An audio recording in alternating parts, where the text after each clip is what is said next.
Pakistan said it had summoned Indian charge d'affaires to express its concern over the violence that broke out during a recent eviction drive in Assam's Darang district. It alleged that the violence was aimed against Muslims and called for perpetrators to be punished. 2 people were killed and 20 others, including policemen, were injured during the eviction drive. West Bengal Chief Minister Mamata Banerjee criticized the centre and asked where is lakhs of crores of rupees donated to the PM Cares Fund. The Chief Minister Relief Fund is regularly audited. PM Cares Fund was formed for COVID-19. The centre told the court it's not a government fund, she added. Complete transparency should be maintained, Mamata stated.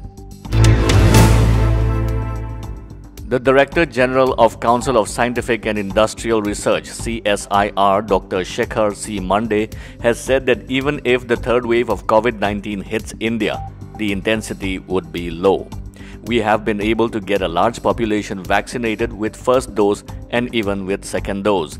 Our vaccines do prevent the disease to a large extent, Dr. Shekhar C. Mande explained. The Civil Aviation Ministry has released an interactive drone airspace map demarcating yellow and red zones across India. Drone operations in yellow zone require permission from the concerned Air Traffic Control Authority. Red zone is no drone zone, within which centre's permission is needed for operating drones. There is no permission required for operating drones in green zone up to 400 feet. During his address at the 76th session of the United Nations General Assembly, Prime Minister Narendra Modi said, "Today, every 6th person in the world is an Indian.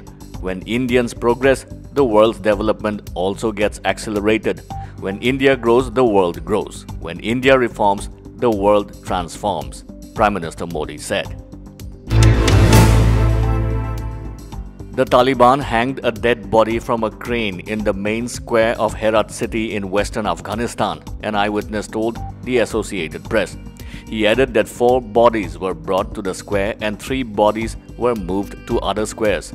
This comes after Taliban's Mullah Nur-Uddin Turabi's statement that the militant group will once again carry out executions. A 23-year-old differently abled US athlete achieved the world record for the fastest 20-meter walk on his hands, the Guinness World Record said. Zion Clark, who was born without legs due to a rare condition that causes abnormal development of the lower end of the spine, has set a new record by walking 20 meters in 4.78 seconds.